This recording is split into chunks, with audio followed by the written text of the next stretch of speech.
یہ اشعار شیخ العرب والنجم عارف باللہ حضرت اقدس حضرت مولانا شاہ حکیم محمد اختر صاحب نور اللہ مرقدہ کے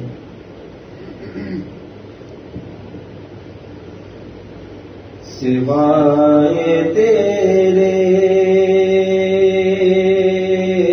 کوئی ٹھکانہ نہیں ہے یا رب، جدھر بھی جاؤں سوائے تیرے کوئی ٹھکانہ نہیں ہے یا رب، جدھر بھی جاؤں کسی غم جان و دل سناؤں، کسے میں زخم جگر دکھاؤں، کسے غم جان و دل سناؤں، کسے میں زخم جگر دکھاؤں۔ یہ دنیا والے تو بے وفا ہیں، وفا کی قیمت سے بے خبر ہیں۔ یہ دنیا والے تو بے وفا ہیں، وفا کی قیمت سے بے خبر ہیں۔ پھر ان کو دل دے کے زندگی کو جفا سے آہنگ کیوں بناؤں، پھر ان کو دل دے کے زندگی کو جفا سے آہنگ کیوں بناؤں، سوائے تیرے کوئی ٹھکانہ نہیں ہے یا رب، جدھر بھی جاؤں۔ یہ بت جو محتاج ہے سراپا، غلام ان کا بنوں تو کیوں کر، یہ بت جو محتاج ہے سراپا، غلام ان کا بنوں تو کیوں کر، غلام کا بھی غلام بن کر میں اپنی قیمت کیوں گھٹاؤں، غلام کا بھی غلام بن کر میں اپنی قیمت کیوں گھٹاؤں۔ یہ مانا ہم نے چمن میں خوش رنگ، گل سے بلبل ہے مست و شیدا، یہ مانا ہم نے چمن میں خوش رنگ، گل سے بلبل ہے مست و شیدا، مگر نہ نشے من جو عارضی ہو تو اس کو مسکن میں کیوں بناؤں، مگر نشے من جو عارضی ہو تو اس کو مسکن میں کیوں بناؤں، مجھے تو اختر سکون دل در ملا تو بس اہل دل کے در پر، مجھے تو اختر سکون دل در ملا تو بس اہل دل کے در پر، تو ان کے در کو میں اپنا مسکن صمیم دل سے نہ کیوں بناؤں، تو ان کے در کو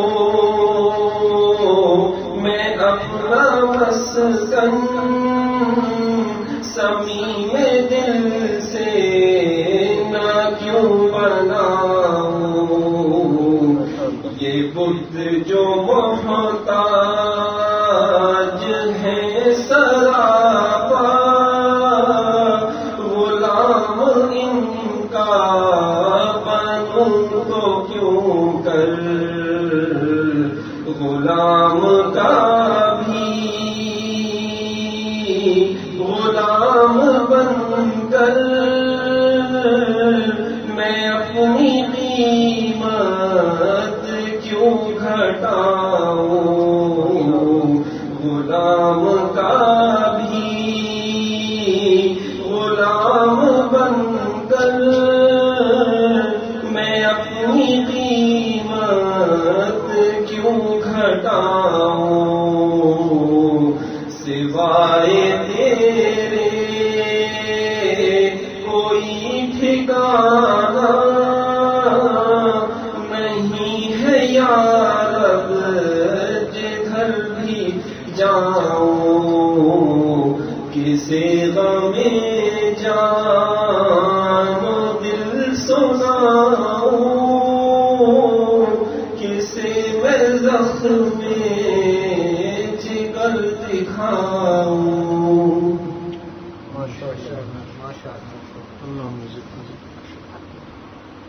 نحمده ونصلي ونسلم على رسوله الكريم، أما بعد، أعوذ بالله من الشيطان الرجيم، بسم الله الرحمن الرحيم، وإن كنتم تحبون الله فاتبعوني يحببكم الله، صدق الله العظيم۔ حاضرین محترم، اللہ رب العزت نے اس آیت مبارکہ میں ایک نسخہ کیمیا کا ذکر فرمایا ہے جو ہمارے سارے دکھوں کا علاج ہے، اور وہ یہ ہے کہ اگر تم اللہ والا بننا چاہتے ہو، ان کنتم تحبون اللہ، یہ چاہتے ہو کہ اللہ تم سے محبت کرے، اے نبی صلی اللہ علیہ وسلم لوگوں سے کہہ دیجئے، یعنی آپ کے ذریعے سے اللہ تعالیٰ نے یہ بات کہلوائی کہ فاتبعونی، میری اتباع کرو، نبی کریم صلی اللہ علیہ وسلم کی اتباع کی جائے، نتیجے میں یحببکم اللہ، اللہ تم سے محبت کرے گا۔ اور جب اللہ محبت کرے گا اس کی محبت پھر ماں باپ سے بھی بڑھ کر ہوتی ہے، اولاد سے بھی بڑھ کر ہوتی ہے، بہن بھائیوں سے بھی بڑھ کر ہوتی ہے، اس کی محبت سب سے بڑھ کر، جیسا کہ نبی کریم صلی اللہ علیہ وسلم نے ارشاد فرمایا کہ اللہ تعالیٰ 70 ماؤں سے بھی زیادہ مہربان۔ بات یہ ہے کہ ماں کے دل میں محبت کون جگاتا ہے، باپ کے دل میں ہماری محبت کون ڈالتا ہے؟ انسان تو جب پیدا ہوتا ہے تو بالکل ضعیف ہوتا ہے، کمزور ہوتا ہے،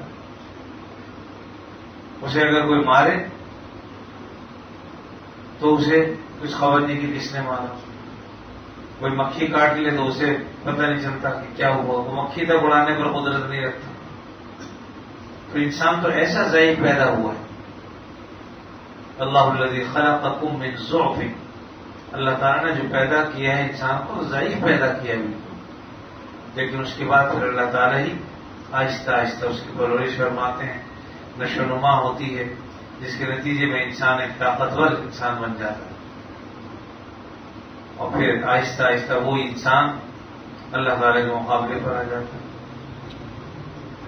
اس لیے میرے عزیز و بات یہ ہے کہ اللہ والوں کی صحبت کے بغیر انسان کو سیدھا راستہ ملتا نہیں.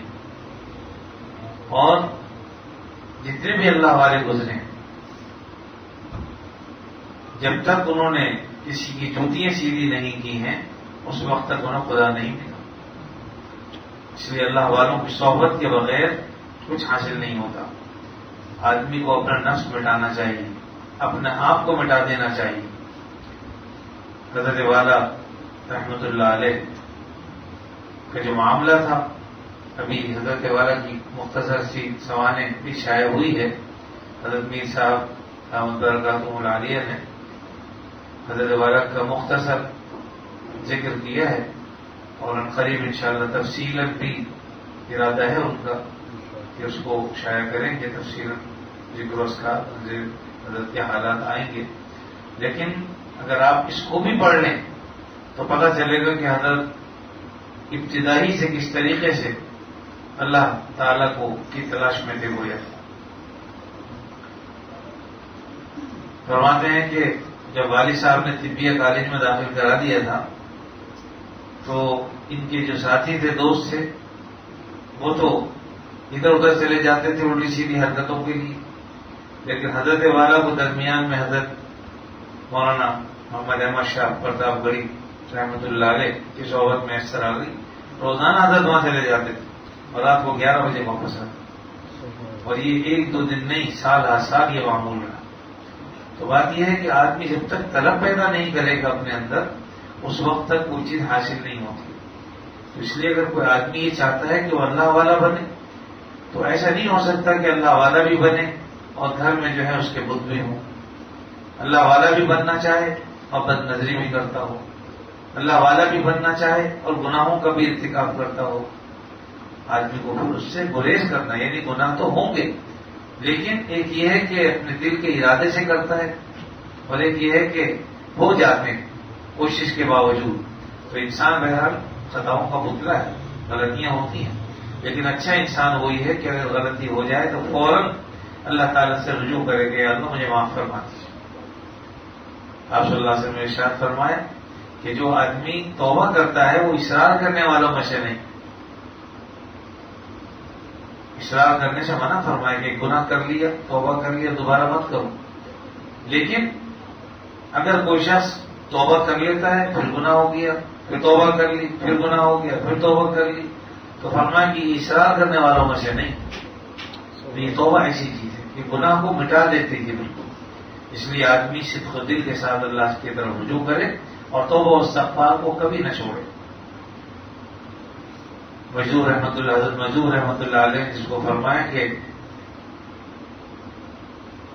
یہ نفس کے بارے میں فرمایا کہ نہ چت کر سکے نفس کے پہلواں کو تو یوں ہاتھ پاؤں بھی ڈھیلے نہ ڈالے.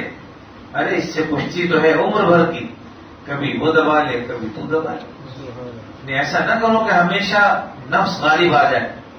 اگر کبھی وہ غالب آ جاتا ہے تو بھائی اگلی دفعہ تم اسے اس پر تم غالب آ جاؤ. کبھی نفس کو بھی تو پچھاڑو نا. ہمیشہ ہی نفس سے ہاتھ کیوں مان لیتے ہو؟ نفس تم پر ہمیشہ غالب کیوں آ جاتا ہے؟ کبھی تو ایسا کرو کہ ٹھیک ہے اگر کبھی ایسا ہو گیا تو آئندہ ایسا کرو کہ نفس پر تم غالب آ جائے. تو یاد رکھیے. لیکن یہ طاقت حاصل کیسے ہوگی؟ اللہ والوں کے ساتھ بیٹھ کر، اللہ والوں کی صحبت میں رہ کر، پھر انشاءاللہ گمراہی نہیں آتی. اللہ تعالیٰ ان کی صحبتوں کے نتیجے میں اتنا مضبوط کر دیتا ہے انسان کو کہ نفس پھر اس کو مغلوب نہیں کر سکتا. وسوسے تو آئیں گے، شیطان بھی وسوسے ڈالتا ہے، انسان کا نفس بھی انسان کو بہکاتا ہے، لیکن اللہ والوں کی صحبت کی برکت سے اللہ تعالیٰ ایسے جواب کی توفیق دے دیتے ہیں شیطان کو کہ شیطان اس پر غالب نہیں ہو سکتا۔ اس لیے چاہیے کہ اللہ والوں کی صحبت اختیار کرتے رہیں، جہاں جس کو مناسبت ہو وہاں پر جانا چاہیے۔ اصل مقصد فائدہ حاصل کرنا ہے۔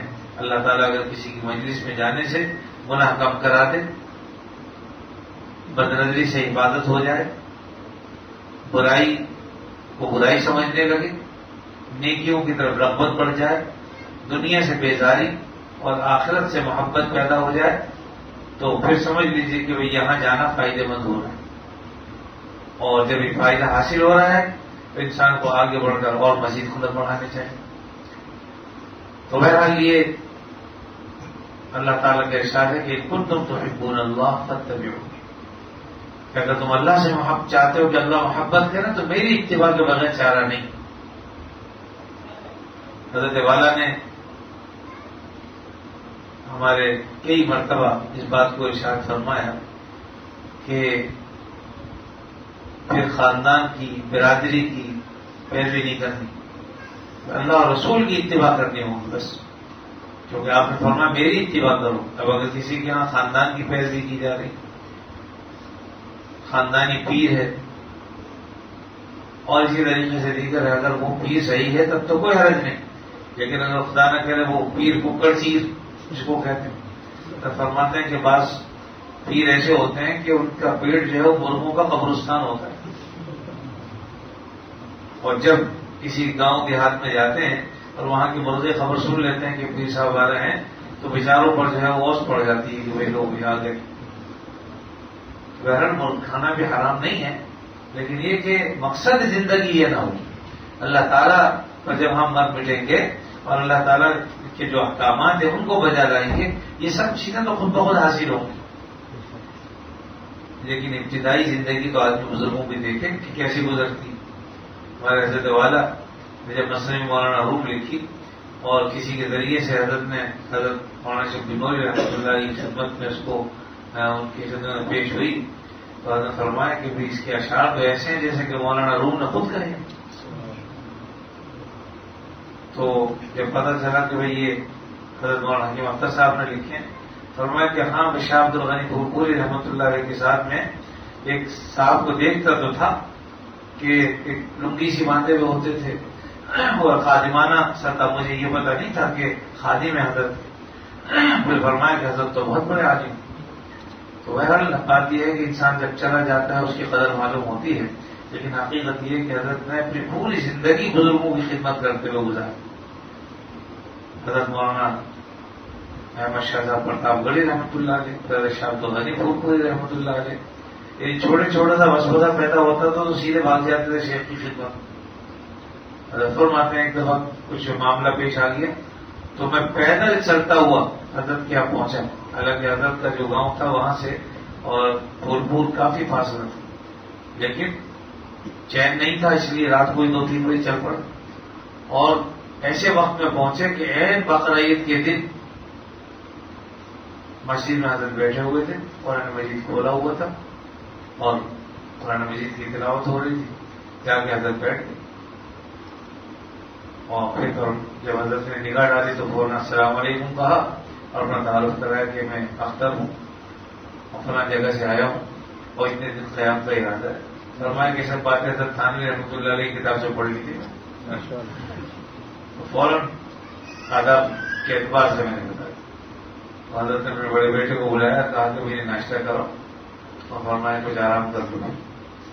تو ہر بات یہ ہے کہ اس کے لیے پریشانیاں کس قدر اٹھائیں، اور پھر ایسے پیچھے لگ گئے کہ بعد میں پھر حضرت نے اپنی والدہ کا نکاح حضرت پھولپوری رحمۃ اللہ علیہ سے کرا دیا۔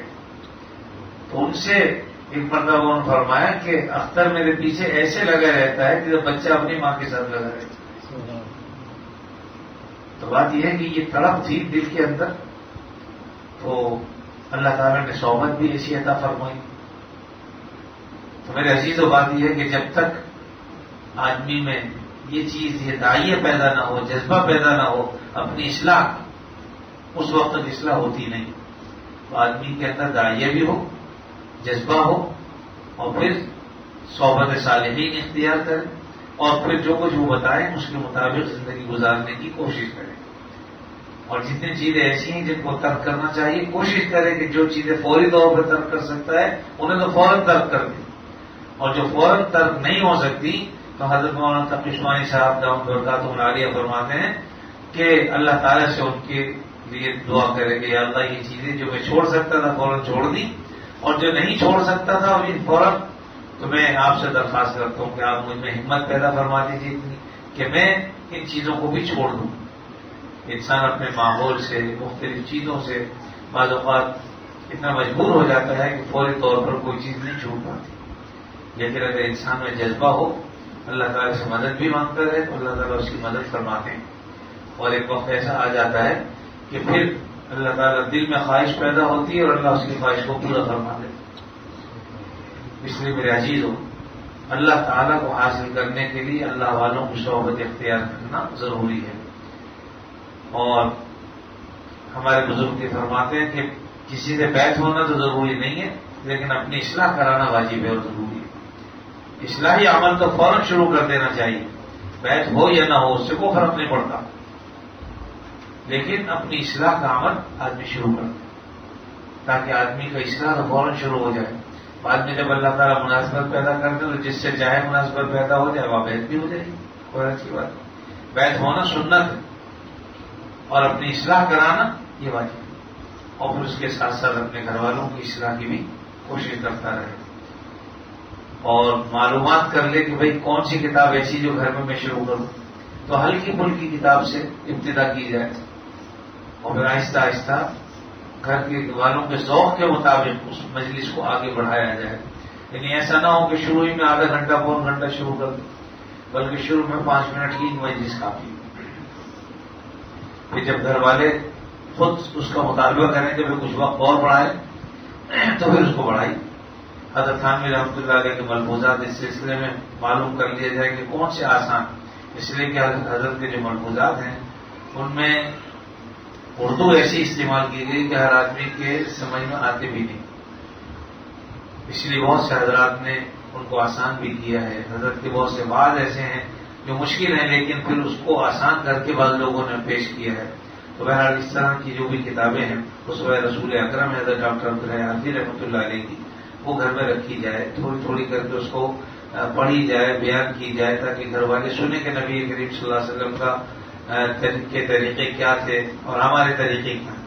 اس سے ایک تو تقابل ہوگا کہ آپ کے کیا ارشادات ہیں، ہم کیا کر رہے ہیں، اور پھر اس کے مطابق اپنی زندگی بنانے کی کوشش کریں. اسی طرح بہشتی دیور ہے، اس کو بھی گھر میں رکھنا چاہیے. اس سے خواتین خاص طور پر فائدہ اٹھائیں کہ اصل یہ خواتین ہی کے لیے لکھی ہے حضرت، لیکن اب بعض حضرات کی کوششوں سے جو ہے وہ بہشتی دیور جو ہے وہ مردوں کے لیے بھی، یعنی ایسا اس کی زبان جو ہے وہ ایسی استعمال کی گئی ہے کہ جو مردوں کے لیے بھی قابل استعمال ہے. تو ان کو بھی پڑھنا چاہیے. اس میں اگر آدمی بہشتی دیور خالی پڑھ لے تو آدھا عالم تو بن جاتا ہے. جس کے گھر میں بہشتی دیور ہے اور وہ اس کو پڑھتا ہے باقاعدہ صحیح طریقے سے سمجھ کر، جو بات سمجھ میں نہ آئے کسی عالم سے جا کے پوچھ لیں، آپ دیکھیں گے کہ آپ کو اس قدر فائدہ حاصل ہوگا کہ انشاءاللہ آدھے عالم اپنے آپ کو آپ سمجھ لیں کہ آدھا عالم تو میں بن گیا.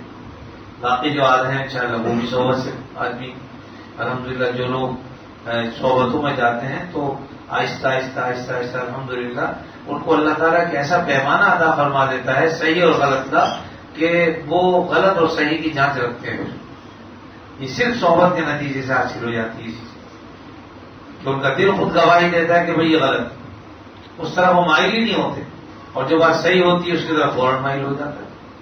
تو صحبت کے نتیجے میں بہت سے فوائد حاصل ہوتے ہیں. انہیں میں سے یہ ہے کہ ایک تو یہ، لیکن یہ کہ آدمی اپنے نفس کو بٹھائے. سب سے پہلی چیز یہ نفس کو بٹھانا، اور نفس مٹ جائے گا تو انشاءاللہ ساری چیزیں حاصل ہو جائیں گی. ہمارے حضرات نے جب کسی کی تربیت شروع کی تو دیکھا کہ اس میں بیماری کون کون سی. تو عام طور پر جو بیماری ہوتی ہے وہ تکبر کی بیماری، عجب کی بیماری، حب جاہ کی بیماری. یہ بیماری ایسی ہوتی ہیں کہ انسان کو اپنا آپ اچھا لگتا ہے کہ میں سب سے اچھا ہوں، اور اس کے نتیجے میں انسان دوسرے کو حقیر سمجھتا ہے. تو یہ جو تکبر کی بیماری ہے، یہ عجب کی بیماری ہے، خود پسندی جس کو کہتے ہیں، تو یہ ایسی بیماری ہے کہ انسان کے نفس کو مٹنے نہیں دیتی، لیکن اللہ والوں کی صحبت میں مٹایا جاتا ہے، نفس کو مٹایا جاتا ہے. حضرت مفتی شیخ صاحب رحمۃ اللہ علیہ کی خدمت میں ایک صاحب آیا کرتے تھے، تو وہ بولتے بہت تھے، بہت بولتے تھے. ایک دن انہوں نے کہا کہ حضرت میں آپ سے بیعت ہونا چاہتا ہوں. فرمایا ہاں بھائی جلدی سے ہو جائے. تو حضرت نے اس کو بیعت کر لیا، اور پھر اس نے پوچھا تو فرمایا کہ بس تمہارے لیے ایک ہی ہے کہ تم آئندہ چپ رہو گے، بولو گے. اس کا علاج ہی یہ تھا. فرمایا کہ بھائی چپ رہو گے، بس خاموشی، جب تک تمہیں اجازت نہ ہو بولو گے تمہاری اصلاح اس سے ہوگی. بعض لوگوں کے اندر ساری اچھائیاں ہوتی ہیں، ایک خرابی نے سب چیز اچھائیوں پر پردہ ڈال رکھا ہوتا ہے، لیکن شیخ اس کو پکڑ لیتا ہے کہ بھائی اس میں خرابی کیا ہے. پھر اس خرابی کی اصلاح ہو جاتی ہے تو وہ نکل جاتا، سامنے آ جاتا. شیخ سعدی رحمۃ اللہ نے اس بات کو فرمایا کہ طاقت سخن نگفتہ باشد عیب و ہنرش نگفتہ باشد. جب تک آدمی کلام نہیں کرتا، بات چیت نہیں کرتا، اس کا عیب اور اس کا ہنر دونوں چھپے رہتے ہیں. یعنی بات کرنے میں اچھائی بھی ہے، خرابی بھی. اگر اس شخص میں کچھ ہنر ہے تو بات کرنے سے سلیقہ سامنے آ جائے گا، بات کرنے کا انداز سمجھ میں آ جائے گا، پتہ چل جائے گا. لیکن خدا نہ کرے گا اس کو بولنا نہیں آتا یا اس میں کچھ عیب ہیں، تو جب گفتگو کرے گا کوئی نہ کوئی خرابی سامنے آئے گی. اس لیے خاموشی میں بڑی عافیت ہے کہ جب تک گفتگو نہیں کرے گا آپ کا عیب و ہنر چھپا رہے گا. میرے استاد تھے حضرت مولانا مفتی انور صاحب مدثر العالی، اب بھی موجود ہیں ملتان میں. تو جب ہم ان کے پاس پڑھا کرتے تھے، ایک صاحب جو ہے وہ دوران تعلیم آئے، بہت بڑا پکڑ باندھا ہوا تھا انہوں نے. تو شکل و صورت سے ایسے لگتا تھا کہ کہیں کہ شیخ الحدیث ہے. تو استاد نے بڑا احترام بھی کیا، ان کو بلایا، بٹھایا. تو بعد میں جب سبق سے ہم فارغ ہو گئے، اب جب بات چیت شروع ہوئی، یعنی جب تک خاموش تھے جب تک تو سمجھتے رہے کہ وہی کوئی عالم دین ہے. لیکن جیسے ہی انہوں نے گفتگو شروع کی تو پتہ چل گیا کہ وہی تو بالکل جٹ آدمی ہے. کہا کہ حضرت آپ کا نام کیا کروں؟ یوسف نام تھا. یوسف نام. اور کسی نے بتایا تھا کہ مولوی خیر المدراس کے پاس چلے جاؤ. مدرسہ خیر المدارس تھا تو خیر المدراس اس نے کہا. تو حضرت جب چلے گئے تو فرمایا کہ بھائی میں تو بہت بڑا عالم سمجھا تھا، لیکن جب گفتگو کی تو پتہ چل گیا کہ بھائی علم میں کچھ نہیں، اور بیچارے بالکل جاہل سادہ سودہ آدمی تھے. خیر کسی کی تحقیر مقصد نہیں ہے، لیکن یہاں جو بات بتانے مقصد ہے وہ یہ کہ آدمی جب تک خاموش رہتا ہے اس میں اگر عیب ہے تو عیب پر پردہ پڑا جاتا ہے، اور اگر اس میں خوبیاں تو خوبیوں پر بھی پردہ پڑا جاتا ہے. لیکن جب آدمی بول پڑا، اب اگر عیب ہے تو ظاہر ہو جائے گا، کھل جائے گا. اس لیے خاموشی بھی ایک علاج ہے. اور آدمی کو بلا ضرورت تو ویسے بھی گفتگو نہیں کرنی چاہیے. گفتگو ضرورت کے مطابق، ضرورت تو تقدر بقدر ضرورت، کہ ضرورت جو ہے بقدر ضرورت. آدمی کو کن موقعوں پر بولنا چاہیے، کب نہیں بولنا چاہیے. اپنے بڑے اگر بیٹھے ہوں تو وہاں کیا کرنا چاہیے. ہمارے حضرت خاص طور پر اس سلسلے میں، یعنی بڑے اگر غلط بھی کہہ رہے ہیں تو خاموش رہے، اس وقت غلطی نہ بتائے ان کی. ہمارے بعض حضرات جب وہ لکھا کرتے تھے تو کہیں غلطی بھی ہو سکتی تھی، ہو جاتی تھی. تو ادب یہ تھا کہ یہ نہیں کہتے تھے کہ حضرت آپ نے غلط لکھ دیا، جا کے یوں کہتے تھے کہ حضرت یہ الفاظ میرے سمجھ میں نہیں آ رہے. یہ نہیں کہتے تھے کہ حضرت آپ نے غلط لکھا ہے، بلکہ یوں کہتے تھے کہ حضرت یہ الفاظ میری سمجھ میں نہیں آ رہے. اپنی ناسمجھی ظاہر کرتے تھے اور یہ نہیں کہتے تھے کہ حضرت آپ نے غلط کیا. تو طریقہ اور ادب یہ ہے کہ آدمی وہاں جائے تو کس طریقے سے گفتگو کرے. تو یوں کہتے تھے کہ حضرت میری سمجھ میں الفاظ بھی ہے. تو پھر وہ دیکھ بھی لیتے تھے، اور جو غلطی کہتے تھے کہ ہاں بھائی یہ مجھ سے ہی کچھ جو ہے وہ میں نے ہی غلط لکھ دیا، اس کو صحیح اس طرح پڑھا جائے. تو علم تو انسان کو ہوتا ہے، لیکن بعض اوقات جو ہے وہ جلد بازی میں یا کسی وجہ سے کوئی لفظ کچھ کا کچھ لکھا جاتا ہے اور سمجھنے والے کی سمجھ میں نہیں آتا ہے، لیکن طریقہ اس کا بھی یہی ہے. تو بہرحال یہ سارے آداب جو ہے وہ جب بزرگوں کی خدمت میں انسان جاتا ہے تو ملتا ہے. ایک صاحب یہیں گلشن میں رہتے ہیں یہاں پر اب بھی، تو جب حضرت والد کو اپنے بیٹے کو لے کے گئے تو جا کے تعارف یوں کرایا، کہہ رہے جی میرے صاحبزادے ہیں. غور فرماتے ہیں ماشاء اللہ بڑے لاٹ صاحب ہیں، آپ کے صاحبزادے ہیں. فرمایا کہ میاں یہ ادب کے خلاف ہے ایسی گفتگو کرنا. یوں کہو کہ یہ غلام زادہ ہے، یہ خادم زادہ ہے، تو یہ بات کتابوں میں تو نہیں ملے گی. ورنہ عام طور پر آج آپ دیکھ لیجیے جو کوئی تعارف کراتا ہے وہ یہی کہتے ہیں میرے صاحبزادے ہیں. لیکن چونکہ پتہ نہیں ہے کہ کس طرح سے بزرگوں کی خدمت میں آدمی جا کے کس طریقے سے گفتگو کرنی چاہیے، اس کے نتیجے میں یہ غلطیاں سامنے آتی ہیں. لیکن اللہ والے ان باتوں کی اصلاح کرتے ہیں تاکہ انسان کو اٹھنے بیٹھنے کا سلیقہ آئے، گفتگو کرنے کا سلیقہ آئے، اپنے بڑے سے کس طرح گفتگو کی جاتی ہے یہ سلیقہ آئے. جیسے کہ حضرت نے کہ مضمون آپ نے سنا کہ میں والدین سے یہ تو تڑاک سے بات مت کرو، بلکہ بیوی سے کہہ دو بھائی ابا کے لیے چائے بناؤ اتنے میں آتا ہوں جلدی سے. ایک کوئی ایسی بات کرو کہ جس سے ایک تو یہ کہ نافرمانی لازم نہ آئے، دوسری کہ بے ادبی نہ ہو. میرے والد صاحب رحمۃ اللہ علیہ فرمایا کرتے تھے کہ اگر باپ کسی کام کا حکم دے تو اس کو کرنے کی کوشش کرو، جب وہ دیکھ لیں گے تم سے نہیں ہو رہا تو تمہیں خود ہی روک دیں گے.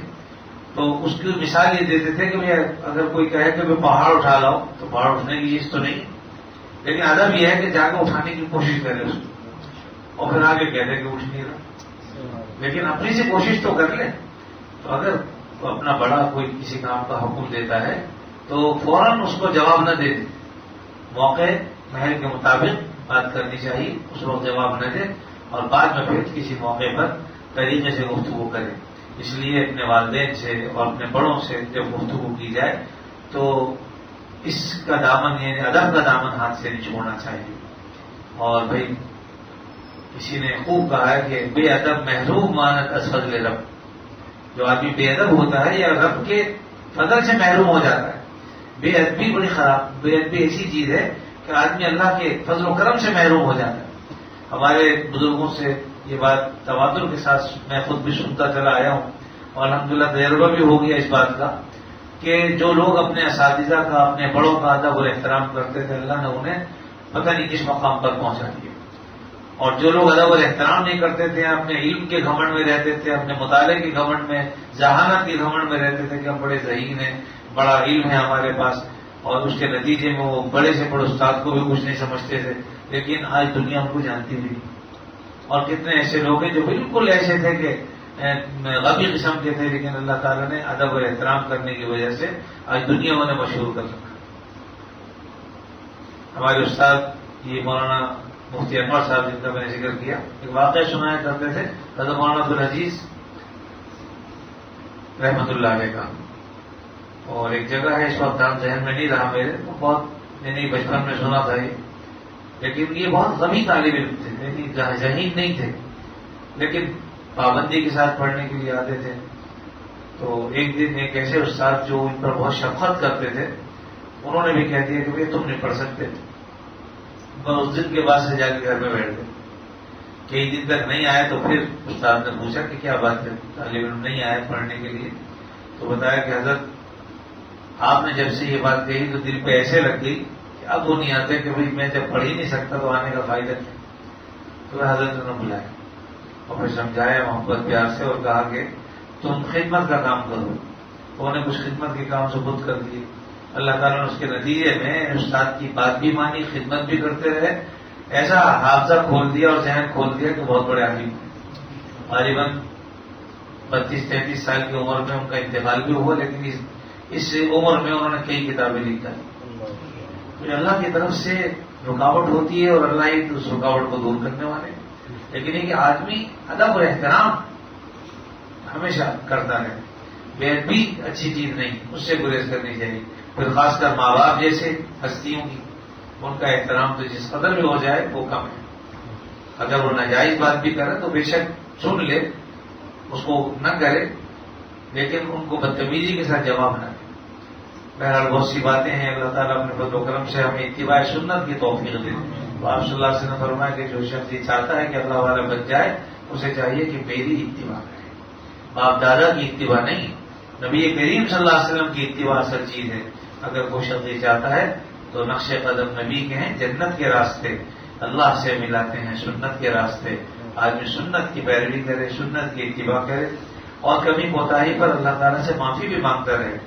اللہ تعالیٰ اپنے فضل و کرم سے مجھے بھی، آپ کو اور تمام مسلمانوں کو آپ صلی اللہ علیہ وسلم کی اتباع کی توفیق عطا فرمائے، اور ہم میں جو کمی کوتاہیاں ہیں اللہ تعالیٰ اپنے فضل و کرم سے اس کو دور فرما دے. وآخر دعوانا ان الحمد للہ.